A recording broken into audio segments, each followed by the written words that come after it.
live streaming this. So I'm going to call everybody up and introduce you and say, what's your favorite color? And so Nebraska, that's a long haul. Jan's folks are from Kansas City, and we would drive from the Tri-Cities, and so we would stay in the halfway mark is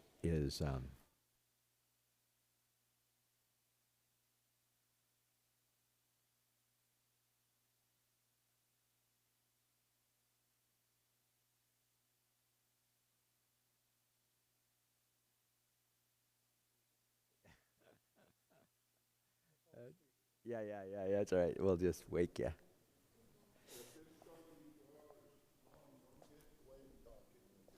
Yeah, well, I'm here. He'll take over when I collapse, so after 4 hours, we're a tag team.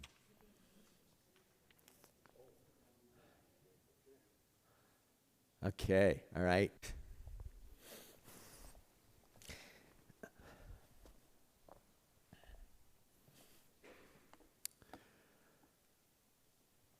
Just let me know when you're going to live stream it.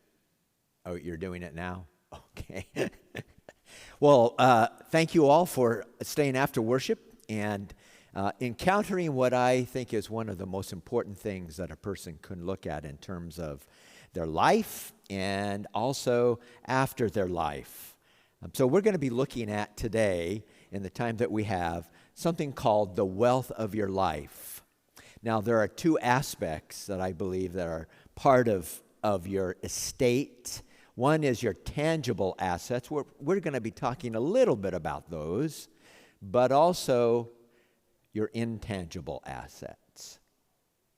Susan Turnbull, who I really use a lot of her material, wrote a little booklet called The Wealth of Your Life, hence the title of the seminar. I talked with her last Thursday. She has Presbyterian roots, and she thinks it's great that we're kind of bringing together in the foundation two aspects of your estate, and that is the things that you have earned and the things that you have learned. So the Presbyterian Foundation has been around since 1799, and I am what's called a ministry relations officer, and I have the Northwest region. That includes Alaska and Oregon and Washington, Idaho, Wyoming, Montana, and Utah, and I always call it God's country because it is, and I love it. I grew up in Portland, just a few miles away, and so I love the Northwest, and it's great, again, to be here at First Pres Vancouver, which is our home church. So we're going to be looking at those two aspects of wealth, okay?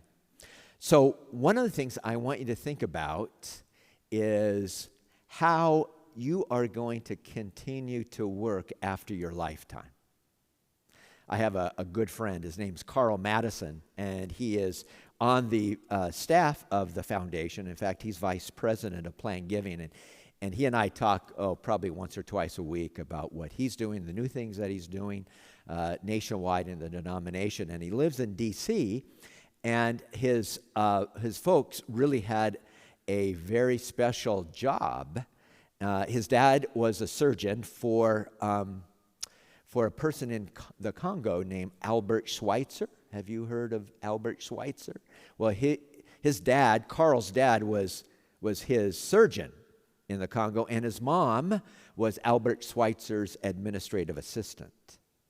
So his parents have really a lot of great stories to tell.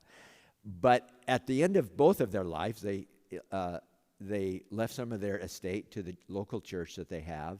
And the big thing that the family was really talking about was, should they name the memorial gift after their mom and dad? Well, their mom and dad, they were very unassuming, and they weren't sure if they should name this fund after their mom and dad. And they decided to do it because the family said, in generations to come, we want them to know that our mom and dad are still working in the church. Let me just read to you a portion of what is called an ethical will. And we're going to be going through how to put together an ethical will, and then how you can endow your pledge to First Presbyterian Church because you want your story to continue. This is an anonymous ethical will. It's only one page. Hopefully you have a copy of that. And it says, "For my sons," it's from a mother. And this is what she says. "Thank you for allowing me to hold you in my arms and in my spirit for a short, precious time. Thank you for teaching me to be a parent and a better person, allowing me to grow through your growth. Thank you for your innocence that kept me from becoming jaded, and gently urging me to look at the world differently through your eyes. You help me to see so much more. Thank you for your patience through my struggles to become the best I can be, the best parent, the best wife, the best friend, and the best person. Thank you for guiding me through the maze of inconsistency that was my constant nemesis and reminding me of what is really important. You may have taught me more than I have taught you. I pray that some of my words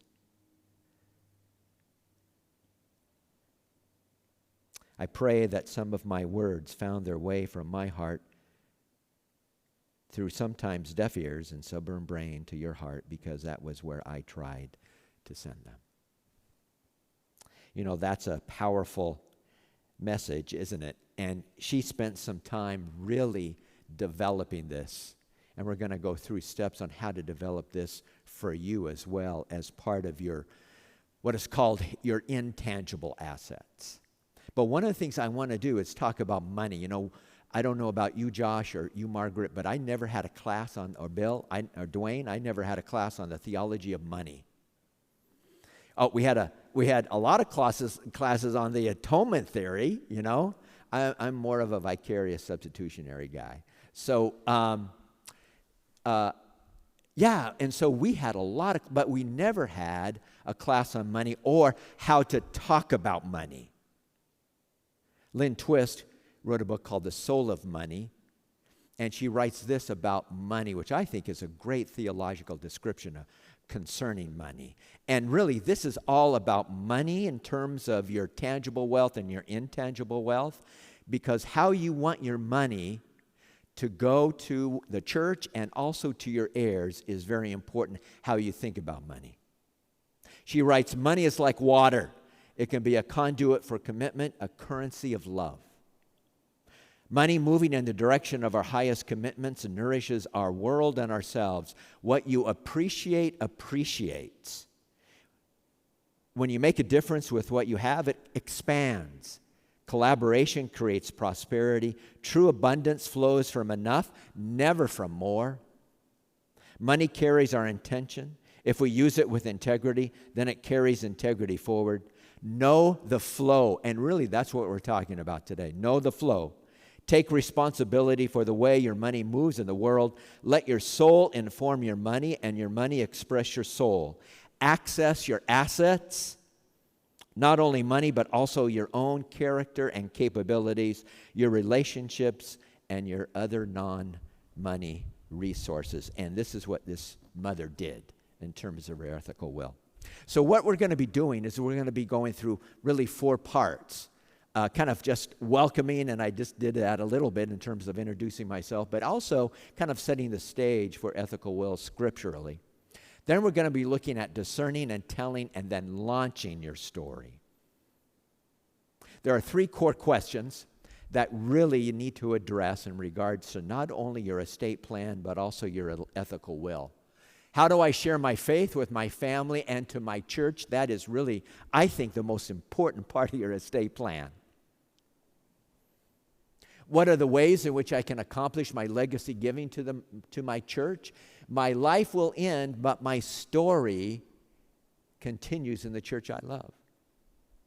This one lady came up and said, "Rob, I can't stay for your seminar, but I want you to know that I've left the church in my will.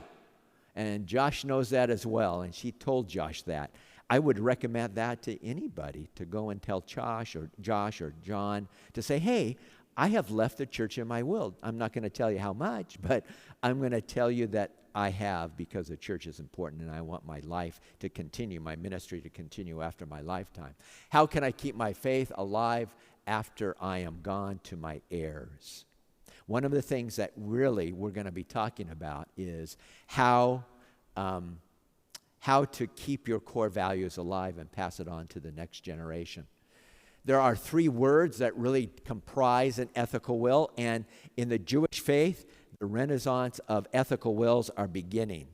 It goes all the way back to David, praying for Solomon and giving the mantle of kingship over to Solomon.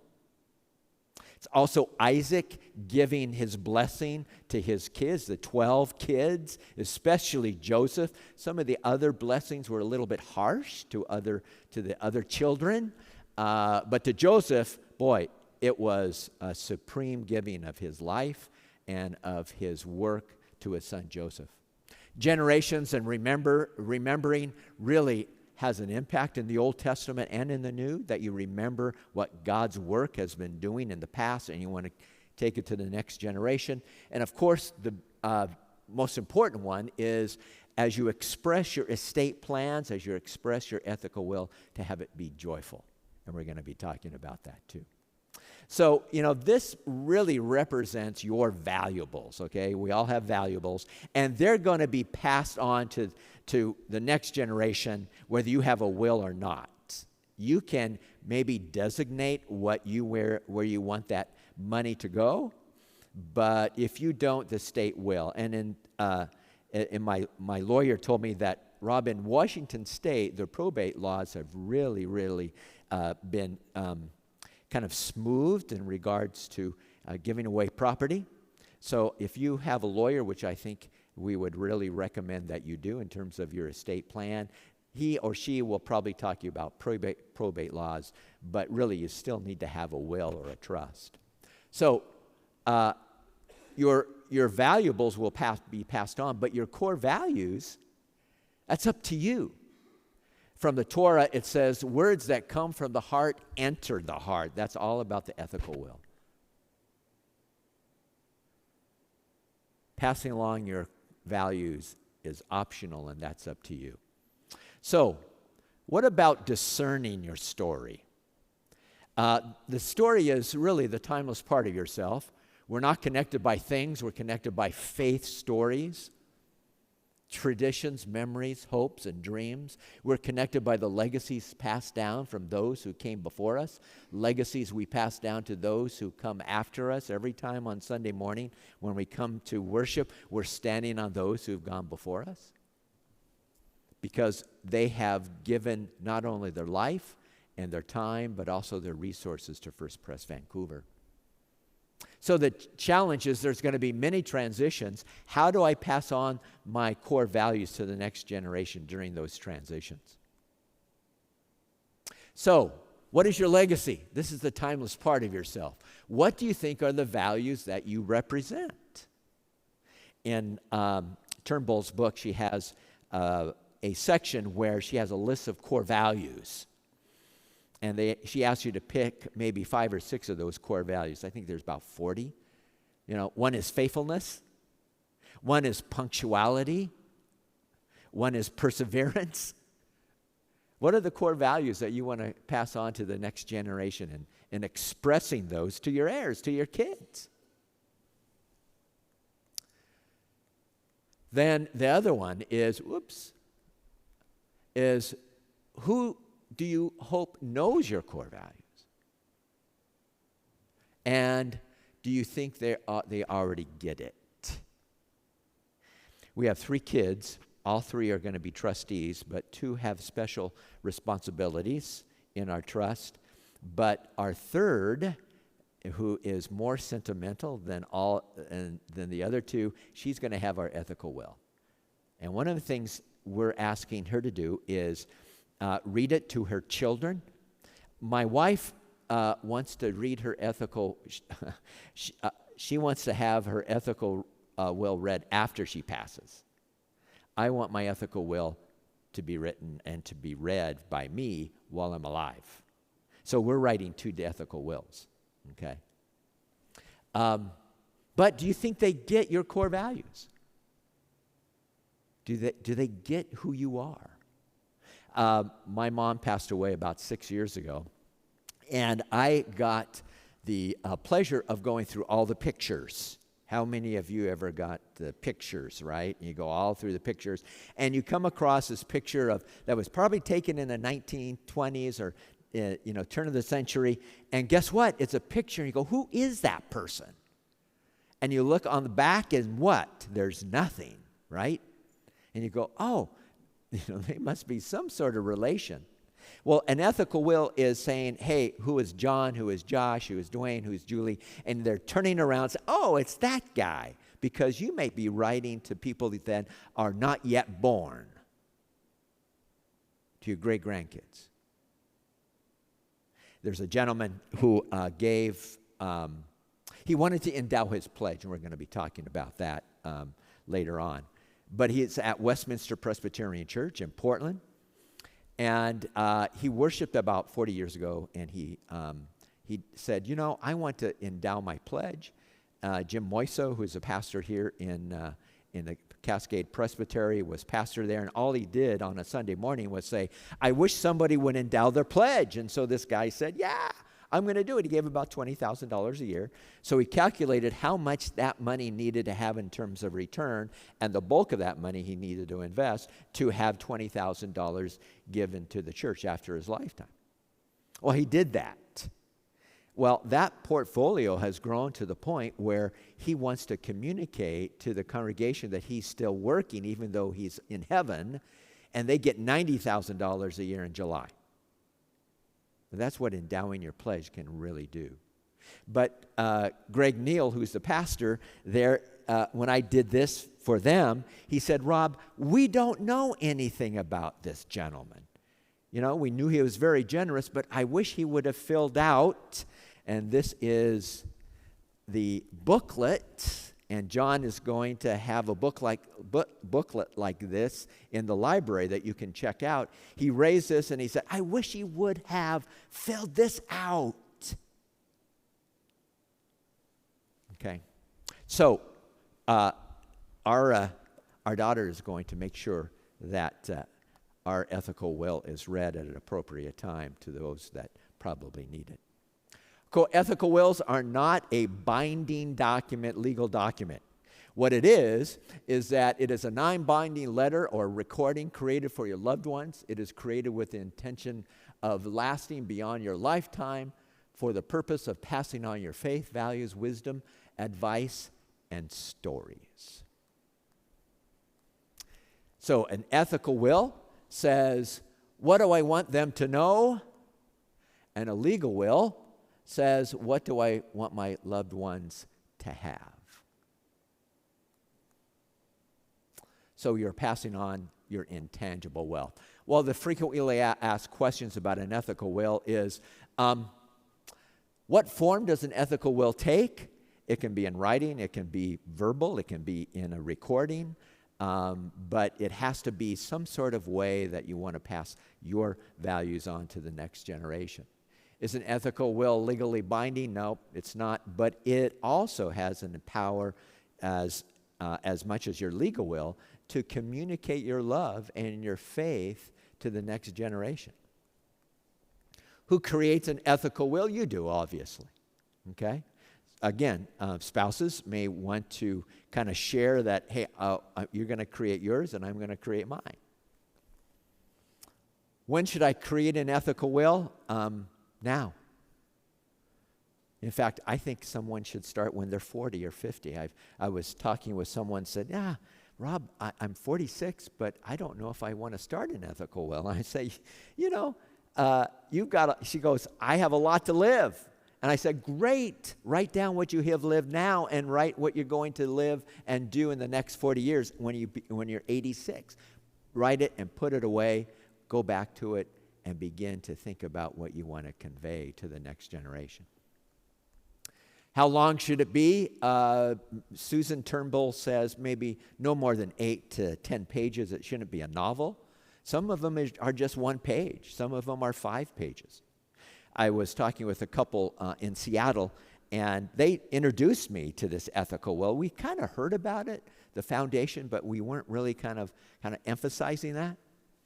But I talked with him, and I said, man, I would like to see that ethical will. And I said, Rob, it's too personal. We're not going to show you this. Talks about their mistakes, talks about their love, talks about their doubts that they had, talks about how they made decisions so that the next generation doesn't have to make those decisions that may impact their lives for the remainder of their lives negatively. What should not go into an ethical will? Shoulds or oughts, criticism. I wish you would have been more punctual to church. Don't do that, okay? When should it be shared? Well, you decide. So getting started, there's 5 steps, and this is what Susan Turnbull talks about. And pretty quick, I want to go through these. Identify you wish to address, those you wish to address. Sometimes people want to do it for their church and be read at a memorial service. Some people want to do it for their coworkers. Okay, now it's going to be totally different, obviously. Some people want to do it between maybe generations and talk about the different generations that you want to communicate in regards to the future. Consider your intentions in opening lines. This woman who I just read about her sons, she really, really thought about those.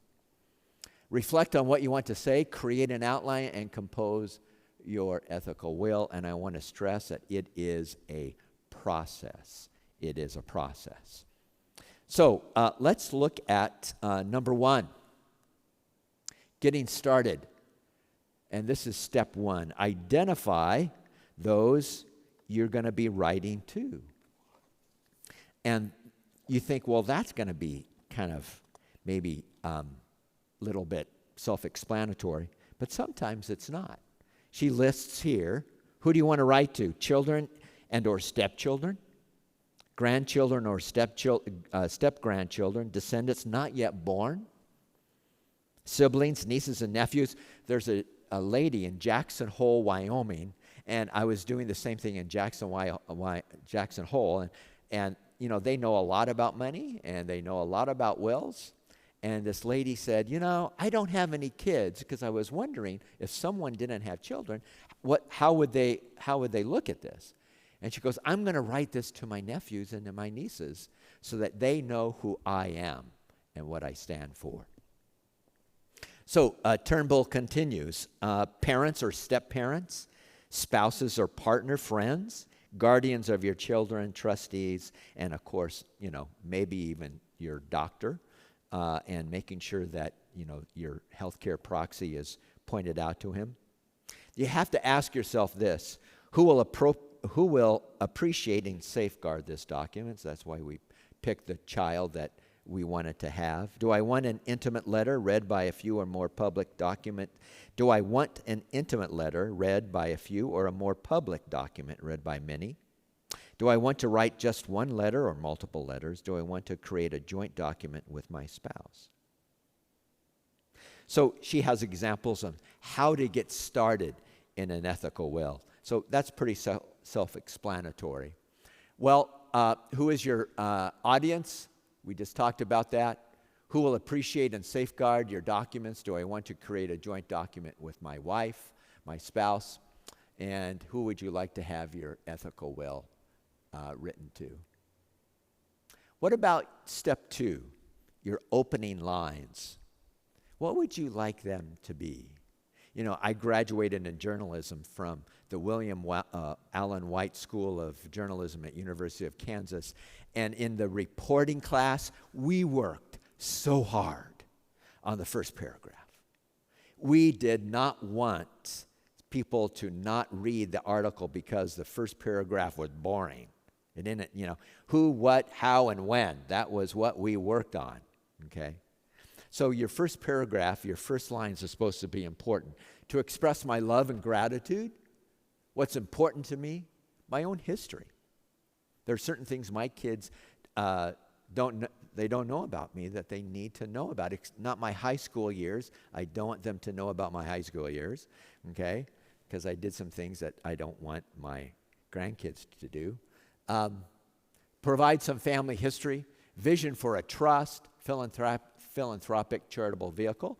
She talks about how you want the church and how you want your children to know why you're giving this money to the church. To tell the story behind the assets that will be inherited. So these are maybe opening lines, 5 themes. This is step 3.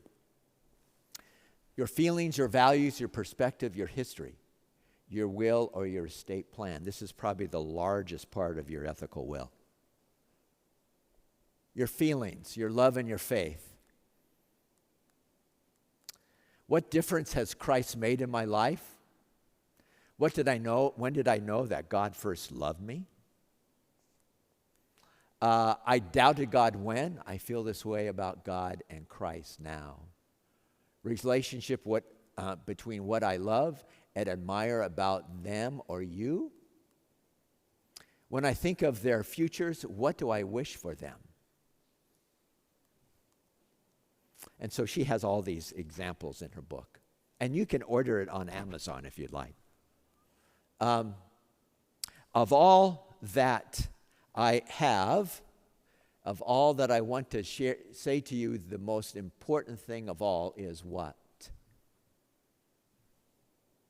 I may not always have shown it, but our relationship has not always been easy, but it's very important that you know. I've always admired the way. Please forgive me. I forgive you. Thank you. I love you. These are the 4 things that really matter the most in your estate plan. There are a few things I want you to remember. So you're going to share your values. How am I spending my time and funds? What is that? What is it that motivates me and satisfies me? Now, you don't have to write something to all these questions. She just gives you, or I'm just giving you kind of a 30,000-foot overview. What are the values of my life? And then you can go to that value list in her booklet. What do I want to be remembered for doing? How do I want to be remembered for being? Not only doing, but who I am. And remember, it's a process. And these are some of the examples.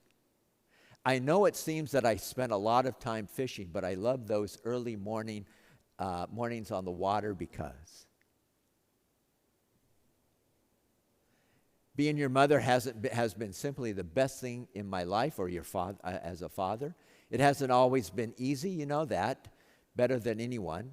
But as a parent, I've gotten to live out what is important to me: family, loyalty, and a sense of humor. And remember, it's a process. So what has life taught you?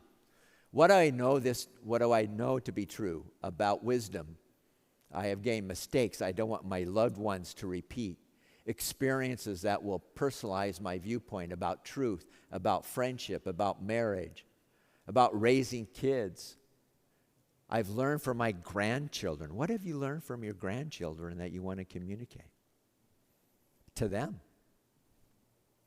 I have learned from my own work and career. What have you learned in terms of what you have done in your career, in your life in regards to your work? And remember, it's a process.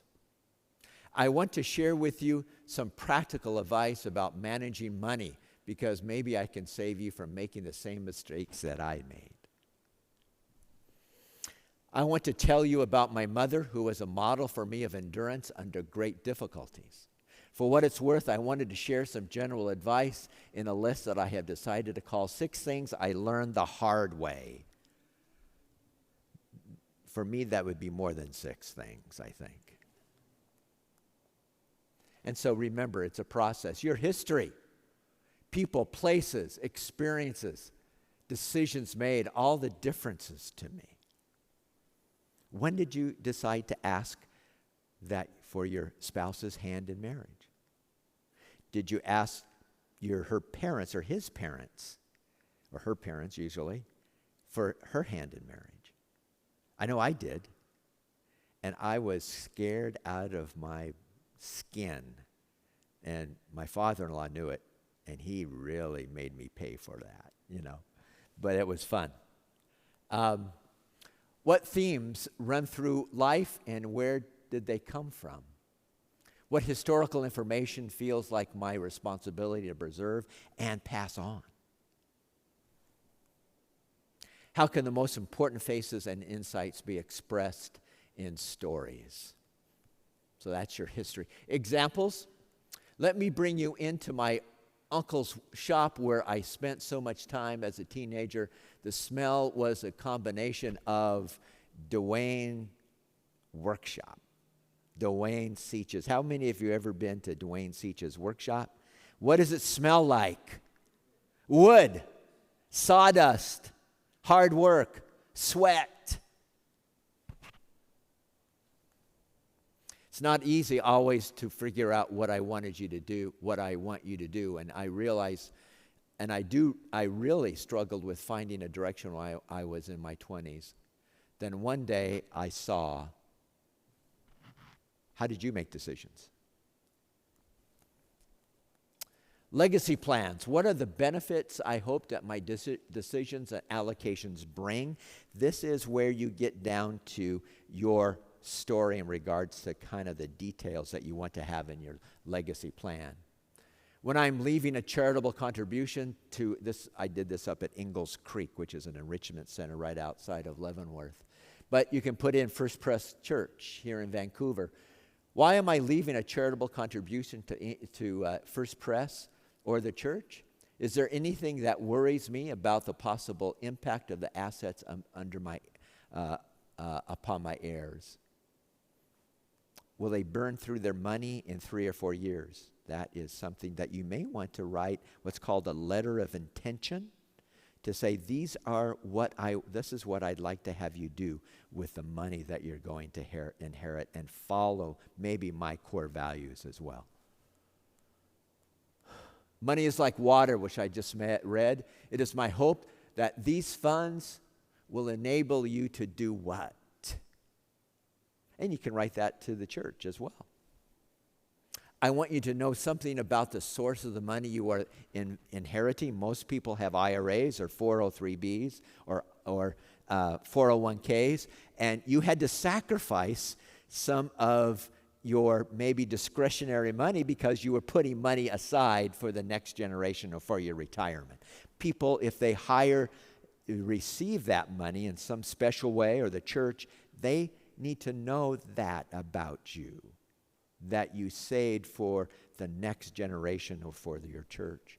In fact, some of the folks say that to give to the church, you have an IRA and you need to kind of divide it in a percentage. So what we've done is we give a third, or we've divided up a quarter to our kids, and then a quarter to the church.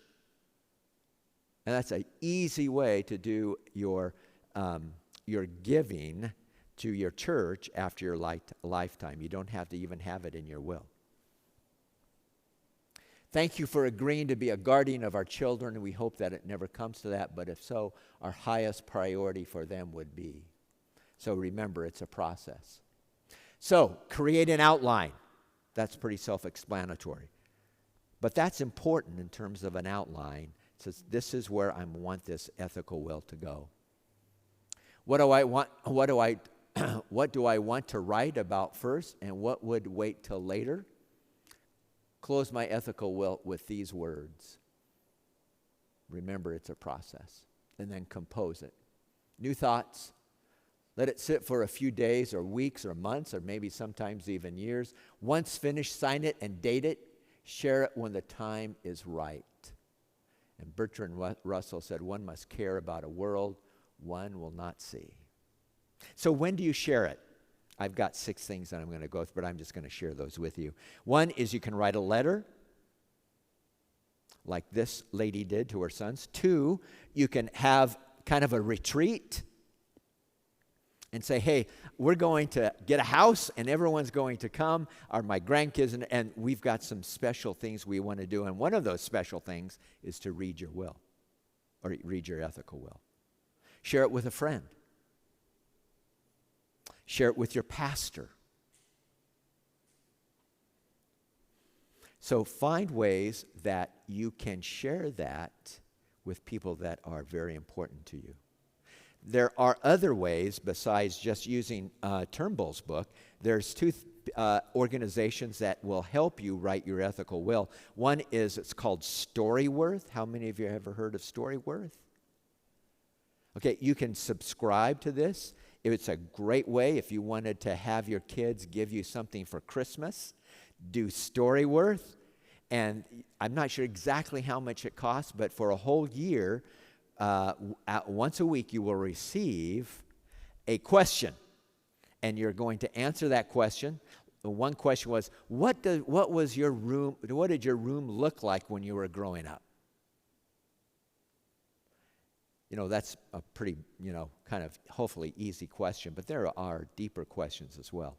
Then you write that, send that in, and they put together a book for your kids, and you can order 7 or 8 books or whatever, and that's probably the most expensive part. There's also something called StoryCorps that they go around in different parts of the states, and you can make an appointment and you can go and record your story with them. It'd be great for First Press Vancouver to sponsor that for the community, to tell your story. So there are different ways that you can tell your story as an ethical will. Now, one of the things I want to talk about is what's called, as I was starting this, your how are the charitable vehicles that you can take and use to communicate your core values to this church? Your church has an endowment. An endowment is very important because an endowment is a game changer. You can talk to John about that endowment and how you can give to that endowment through your estate plan. You can write a check and give it to him today, and they can put that in your endowment. And Maggie Hendrickson has given probably a lot of information about that endowment. You can also start an endowment with the foundation. Some people say, I want to give to my church, but I'm going to start something with the foundation, the Presbyterian Foundation, called a permanent endowment fund. It takes about $25,000 to begin a permanent endowment fund. That's what we've been doing since 1799. You can name your endowment fund after your family or after a loved one. And you can add to that endowment, and once you pass, that money will go to the church about 4% a year, and that will be given to the church in perpetuity. This gentleman from First Presbyterian, or from Westminster Press, did that. He didn't do it exactly the way that I'm going to share with you, but a lot of us have IRAs that have a lot of money in them, okay? And you're going to get maybe those resources, and they're going to kick you up to a higher tax bracket. Some people, I've been working with 12 or 15 donors, and what they're going to do is they're going to start a permanent endowment fund with the foundation. You can do it also with other foundations. And they're going to start it with $25,000, and through their RMD, their required minimum distribution, they're going to put more money into that permanent endowment fund to match their pledge. So I have some information I think you have with you endowing your pledge. So you can do that. And you can say, hey, I want to give $5,000 a year, and that means usually it's 20 times what you give a year, that you have to calculate what you need in terms of investment so the church gets that $5,000. So it's about $100,000 with about a 4% payout. Okay. Um, so you have to look at that and say, okay, what is it that I want to do in regards to endowing my pledge? And a lot of folks are interested in that, so that their legacy giving will continue. And the easiest way that you can do is a bequest. Put something in your 403B, a percentage to the church, or write it into your will. And we have language that you can use. In fact, we have something called Writing Your Legacy Plan in a brochure, and it gives you some of the language that you can use. If you have something that you want to do now, there's something called a donor advice fund. How many have ever heard of a donor advice fund? Okay. You can use that as your own foundation. We started a donor advice fund with the foundation. It takes $2,500 to do that. And what we wanted to do is we wanted to teach our grandkids about charitable giving. So every Christmas or Thanksgiving, I have, as kind of the president of the foundation, we've made maybe $500 with that money. And so around the Thanksgiving or Christmas table, I say, hey, what would you like to have this $500 go? And, I have a list of, hey, go to Friends of the Carpenter, or go to, Habitat for Humanity, and they all vote. And so we go down, haven't done it with the Friends of the Carpenter, but I should, to Habitat for Humanity, and I take my grandkids down and say, hey, this is what your money's doing. Great way of teaching charitable giving. And if you start a donor advice fund, my sister has started a donor advice fund, and I'm going to be kind of the executor of that, and she wants it to go to particular things in regards to her passion, okay, when she dies, when she passes. And so I'm going to be doing that. And you can do that with your donor advice fund. It's like your own private foundation. And someone can do that after your lifetime. You can do it even now. There's different ways, and your story needs to be told in different ways because you're unique. And there's a lot of brochures, and the foundation is here to help you. But begin to look at your tangible assets and your intangible assets. That's so important. As people of faith, we know that God has given us tangible assets, the church, and intangible assets that we're looking at in terms of the call of the Holy Spirit in our lives towards Christ. Everything that matters really is not that visible, if you think about that. It's not visible. Love, care, it's something that we can't see, so to speak, except when we're giving it out to other people. And that's the way legacy is. So, do you have any questions? Anything that you would like to ask? I don't know if there's any questions virtually from folks on the chat. Send an email to the office, those who are on virtually. Well, thank you. Yeah. Yes. Okay. Yeah. The foundation can act as a trustee. Yeah.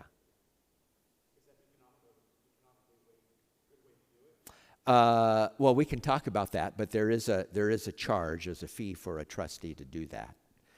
Usually kids, actually a trustee or executor can take remuneration, but usually family members say, no, I'm not going to do that. But there's a fee for that. Yes? How about if we were the trustee for an estate and we're struggling to meet, like say, hey, I want to hire. Yeah, we can talk about that. Yeah. Remember, there are folks in the foundation that are here to help you, okay? And I know about this much, and people in the home office know this much, okay? So I can hook you up with somebody that can answer your questions, and it's all free. Okay, that's a ministry of the church. Actually, just to let you know, we don't use any per capita. So you give your per capita to a particular ministry in the church, but we live off our investments. And when our investments are good, hey, we can do more. When they're not so good, we have to tighten our belts just like you guys. So yeah, I'm here. I'm your ministry relations officer. If you need anything, I can refer you back to someone that will help you get that, answer those questions. Any other questions? Does everybody understand endowing your pledge? Because I know the investment folks and endowment folks really want everybody to think about that and pray about that. That's a great way of leaving your legacy. And they can help you do it inside the church as well as the foundation can help you do it outside the church too. There's gentlemen who say, a gentleman who said, I want to endow my pledge. I'm going to give some money from my estate to the church, but I want to start something with you guys because sometimes sessions change, right? Pastors change. And I'm going to give some money to you guys because you have to give where I want it to give by law. And so we hold together that the donor's wishes very, very specifically, and we want the donor's wishes to be adhered to. Any other questions? John, do you have anything? Josh, you want to have anything to say about the endowment here?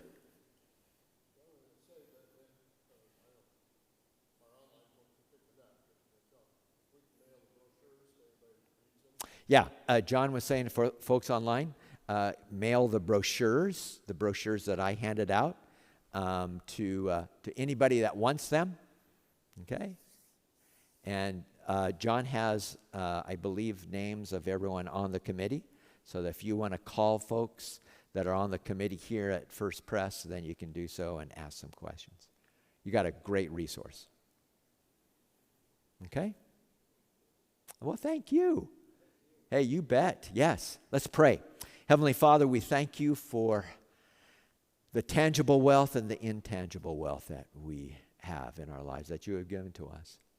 Thank you for this church and for people who have loved it for so many years, that we get to stand on the shoulders of those who have gone before us so that we get to enjoy the benefits, and their story continues as well through the lives that are changed here. And we want our story to continue because this church has meant so much to us. But also, we want to communicate our desires and our core values to the next generation and our family through this ethical will. Thank you, Lord, that you have given us lives and decisions that we want to share. Some of those are good decisions. Some of those weren't so good decisions in our life. But when we share those, it helps the next generation. So thank you again for all that you continue to do in our lives in this Eastertide. Let us always be mindful of your love and of your resurrection power in our lives. In Christ's name we pray. Amen. All right. Thank you so much. There's more brochures down here too if you'd like to get them.